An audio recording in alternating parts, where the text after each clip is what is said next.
How are you doing? I hope you're feeling well, rested, ready to go. This week, I want to focus on some of the greatest lessons that I've learnt over the last 22 years, and to throw these lessons back to you as an exercise journaling prompt, and maybe just give you that little nudge of, all right, yeah, okay, cool, I could do something with that. So it's going to be really practical, but always through storytelling, through tangible examples, I'll hopefully make these ideas, these frameworks real for you. So I shared over the weekend that 22 years I moved to London. I came to North London, where I still live now. I don't live in the same area, but not too far away. And I moved to London and I began my 3-year BA honours degree in acting. It was a dream of mine that I'd had since being 4 years old, and most days I think I would have asked my parents, like, when can I go? And in my head I was visualizing this moment, this process so often. I didn't particularly enjoy school. I found the environment really tricky to navigate. I felt quite different from people. I was bullied quite a lot as well. And basically, I felt that my first bit of my childhood was on countdown as to when I could get cracking. So that moment when I walked through those doors on that first day, it felt enormous. It felt like I'd begun. Let's go. And very quickly, I began, as you do with a lot of these processes, I began to find out so many things about myself. And in fact, the process was not all going to be plain sailing. In fact, it was going to give me some of the biggest lessons, moments that truly stretched me.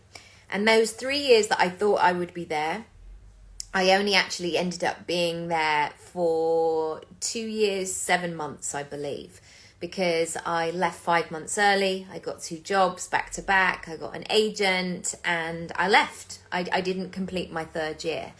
And there's a lot more of that story as well. But actually, that was a really great move for me too at the time. So today's focus is not about becoming an actor or going to drama school. It's about you, the business of you becoming a personal brand. Because throughout this process, over the last 22 years, it's been me and it's maybe been you as well. Finding work, delivering work, navigating your way through life and everything that throws up, but also being very, very committed and loyal to your big dreams. Shall I cry right now? I feel like the tears are coming already. And I think sometimes people talk about just going for your dreams as this separate path, like you just choose to go in the lane where you follow your dreams. But even though you have always got one eye on that, of course you need to be in the world as well. You have responsibilities. You need to pay for things. You need to have relationships and do all of those sorts of things as well. So let's get into what I wanted to share today.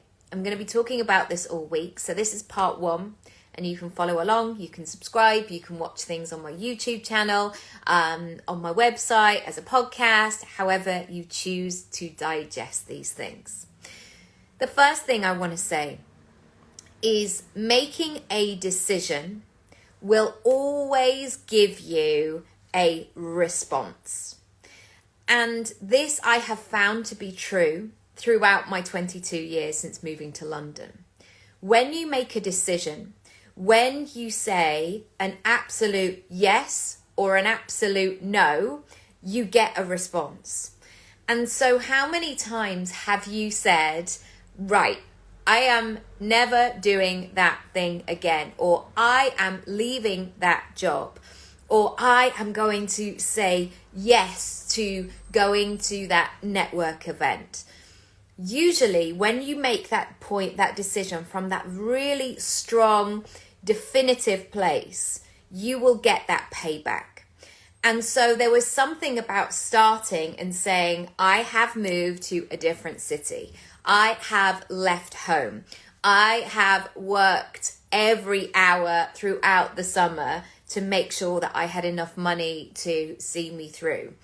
I have auditioned, I have committed, I am here, let's go. Even on that first day, I began to meet people, I began to notice people. I was in that environment where suddenly I went from a place of not knowing any actors, which again is quite naive when you go back and like, I really should have spoken to somebody who was earning money from acting before I began this process. But I didn't know anyone. I literally knew nobody in the industry. But even on that first day, when you began to meet the teachers and other students and other people in the building who you sort of recognize, but you're not quite sure why, you were in the environment. So my question for you from this lesson is, what is the decision that you need to make today? And maybe this has been something that has been running around in your head for a while. You've been umming and ahhing, you've been going back and forth, you are sitting on the fence, you're hoping that something will come along and make the decision for you.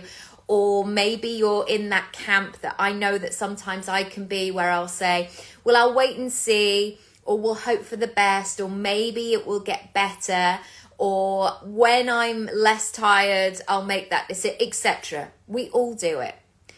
Sometimes there's a need for us to call ourselves to action because nobody is probably going to do it for us. Yes, there might be a circumstances or a way that suddenly the opportunity changes.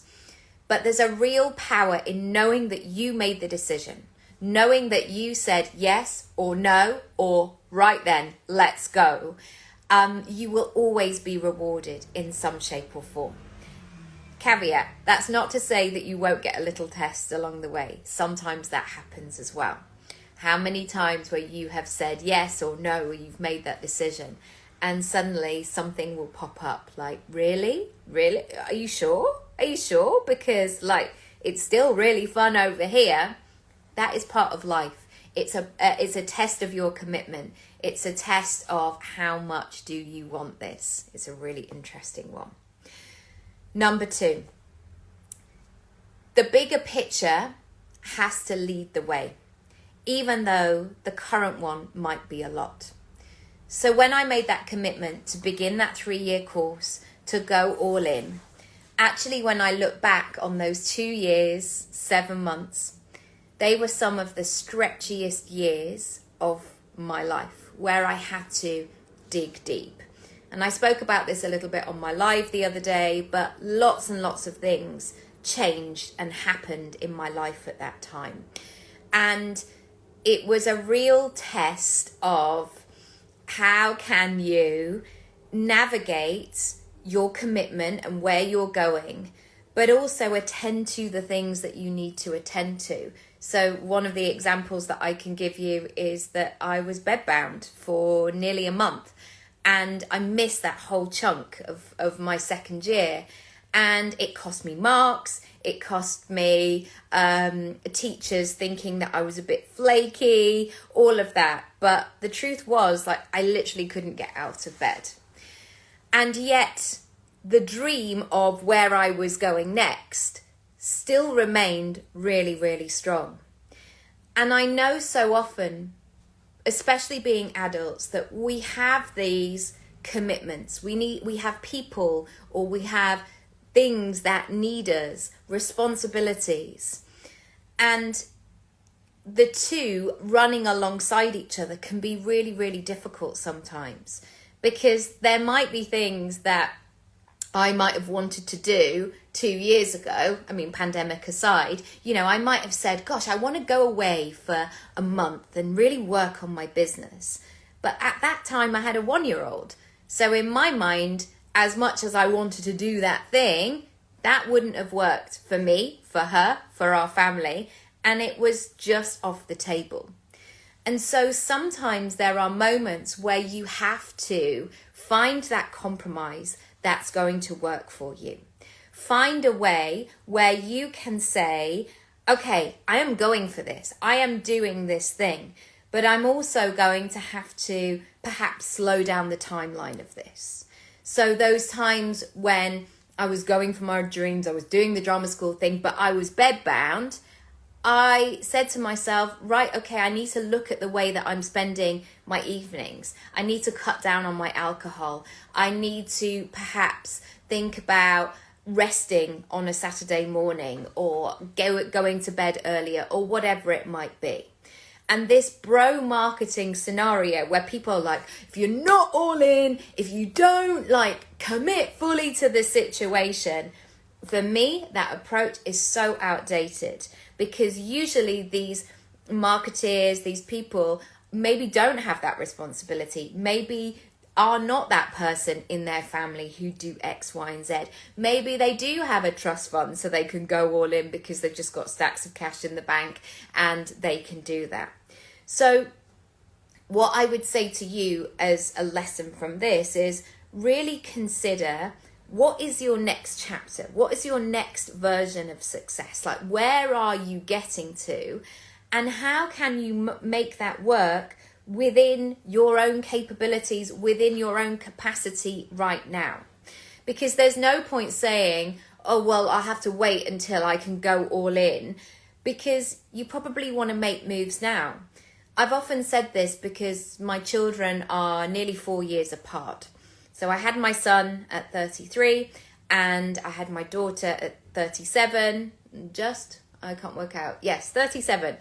And my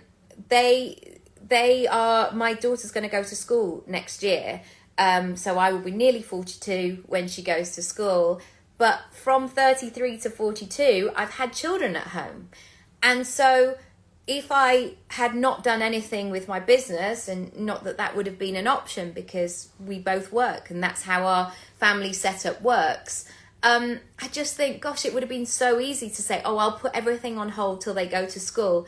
That's 9 years of my life, you know? So sometimes you have to keep moving in the direction, even though it may not look perfect, even though you're tired, even though it feels tough sometimes. All of those things, please keep showing up if you can. One of the things that was said to me on the first day of drama school, which always stuck with me, a teacher said, look around this room. And there were 32 of us, 32 students in our year. We had a 1 in 20 chance of getting in. And so we felt so lucky to be in that room. And she said, 2 of you are going to make it in this room. And I bet you are wondering who the other one is. And of course, we all had that moment of like, oh my goodness, you can see inside our head. Like, because obviously we all thought that we were going to be the one that would, and then who was going to be the other one. And for a moment, I listened to that and thought, oh, I wonder, and played along with the game. And the second thought clicked in really quickly, which was, what's she talking about? What does make it even mean? Like, why can't more of us have a go? Like, this feels very limited. And maybe that was false optimism. But also I thought, even if people are not famous or a Hollywood superstar or whatever, does that mean that this 3 years has been a waste of time? No, absolutely not. And so many of my contemporaries from that year have chosen that acting is just not for them, that they don't want to do it. And I myself am not a full-time actor. I have it as a slice of my income pie, but many of us are not full-time actors because very rarely people are not, because it's contract work. That is the nature of the game. And so to turn this question around, what are you believing, or what have you been told that has subconsciously lodged itself in your brain that is A, not accurate, B, not helpful, and C, not in support of your vision of where you are going? And I think that so many of our teachers, mentors, coaches, people we admire or watch on the TV or whatever it might be, they may say something really flippantly that just pops into their head, or they say it in the moment. And there's sometimes that phrase, that sentence, that piece of advice, it takes on so much power. And so today I urge you to look at those things, to become aware of them, of asking yourself those really deep questions of like, what am I believing? And is this true? Is this not? I think this is what happened when at the beginning of the pandemic, when people were like, oh, nobody's ever going to buy from anybody again. Not true. Not true. People changed their lives in that moment. People spent money because they needed to, because they wanted to mix things up. I know that my best year of business, and I feel a bit weird saying this, was 20 to 2021. It was my best year in business ever. My next year was not. But it's a really interesting place to play in, because sometimes people who say things, and maybe you're thinking this about me right now, but sometimes people say things and you're like, what are they talking about? Like that's not relevant for me. And I think we have to have these times in our lives where we have to check in and go, what, like we would with our wardrobes, right? Where we go, oh, why did I buy that dress? Because it was popular at the time. It's actually time to let go of that, because this never suited me. It was never the one. And we can do that with our lives and our beliefs. Couple more things I want to share today. Get to know what you like and what you dislike, and be able to articulate it and know why. So often I've been in situations where people have had to sell themselves, talk about themselves, make a stand on something. And I know that speaking is not everybody's forte, and public speaking especially brings up all kinds of things. But there is a tendency in moments where your back is against the wall, where people might say, why do you want this job? Why do you want to work with me? What could you offer me? People go for the vanilla response. And there's a lot of those phrases of, well, do you know what I mean? At the end of the day, the thing is, like, I just love what I do. There's a lot of those stock phrases. And this is your opportunity today to really stand in your ground, stand in your power, and know who you are, what you like, what you're all about, where your stance is on things. Because sometimes there will be a moment where somebody will call upon you to say, so tell me what you do. Tell me why you do what you do. What could you offer this company? We haven't heard from you at the back. What do you want to contribute? Being ready in that moment is going to be absolutely golden. And some people can do that off the cuff.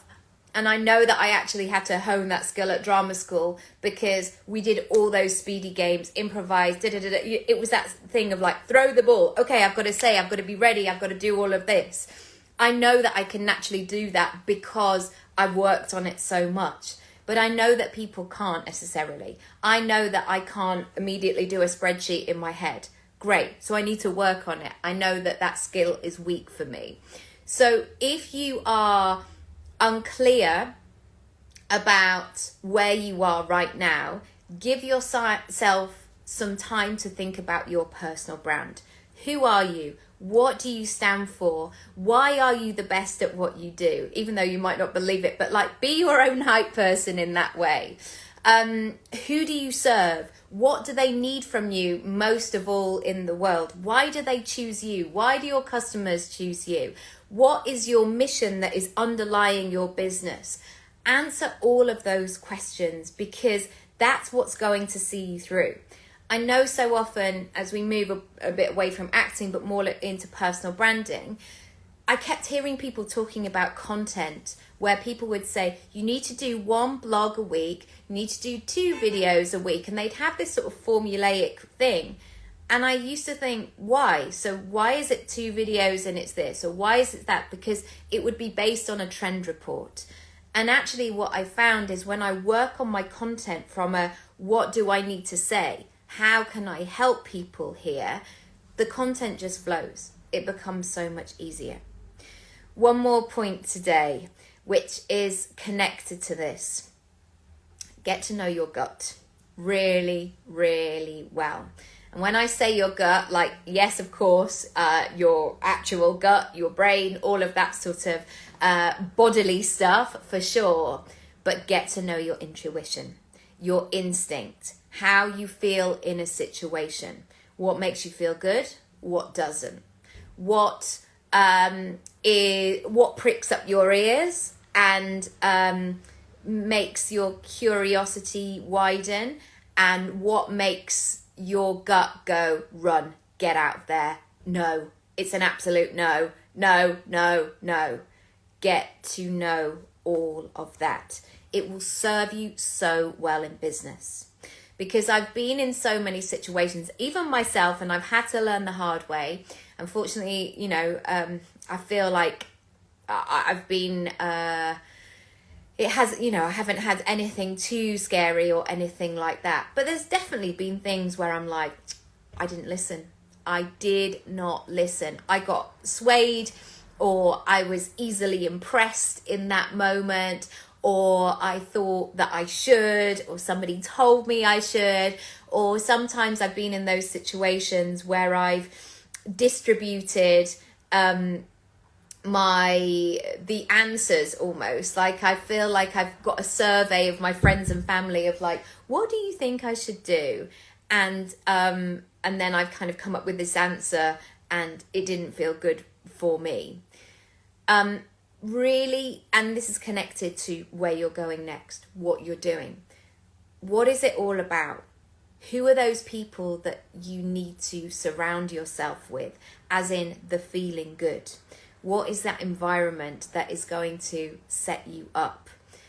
Where maybe did you not listen in your life right now, and you need to do a bit of a audit and you need to close some things down?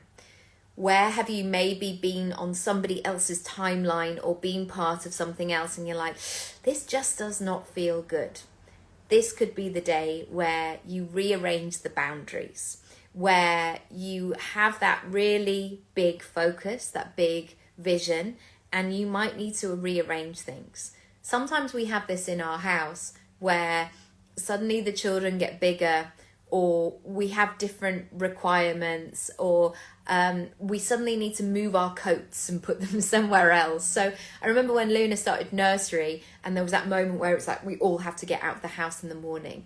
And then there was a lot of kind of just faffing by the front door, and we were like, this system just doesn't work anymore, because we've now got to get 4 people out the house rather than maybe just Oscar and I when he was going to school. So I invite you today to tune in with your gut. And if I'm saying your gut, your instincts, and you're like, that feels a bit woo-woo for me, Nikki, I'm not really sure what you mean by that. Take it along with you today. I mean, it's there anyway, but listen in. When you go into situations today, maybe when you eat certain foods, maybe when you see certain things, check in with how you're feeling. Check in with, is it, and Marie Forleo says this, is it something that makes you expand, or is it something that makes you contract? And if you are going through a lot of life where a lot of things are making you contract, it's maybe time to look at them. It's maybe time to reassess and reconsider in a different kind of way. I will be back tomorrow for more of these lessons. I would love to hear if anything resonated. If you're like, I'm going to do that today, send me a DM. I will be your accountability person. And just that sense of, I've declared it, I'm doing it, that's it, no more, or I'm really excited about doing this thing, I'm going to send the email today, whatever it might be. if you haven't already, do check out my freebies house, because there are lots of rooms for you to explore over on my freebies page, nikkieraby.com/freebies. And again, if you want to work with me, if you want to find out more, if you want to do more one-to-one stuff, go to my work with me page, nikkieraby.com/work with me. But if it's something where you're like, I want to do a bit more of a digital course, go to nikkieraby.com/shop. A couple of things that I can mention that will help you: go into the goal setting section, because that might help with vision stuff. I also have a content masterclass workshop, which might help you if you're thinking about, okay, how do I put myself out there? How do I do that? And also my Speak Up page. So nikkieraby.com/speak up is my speaking page. And also you get some one-to-one time with me. So if you want some help with communication, selling your services, getting yourself out there, etc., etc., I've got 22 years of doing the do. So I would love to hear more if I can be helpful in any way. Hope you have a lovely day. I'm going to take my daughter to her little toddler dance class now, so I'm going to do that. But I will be back later. I'll see you soon. Lots of love.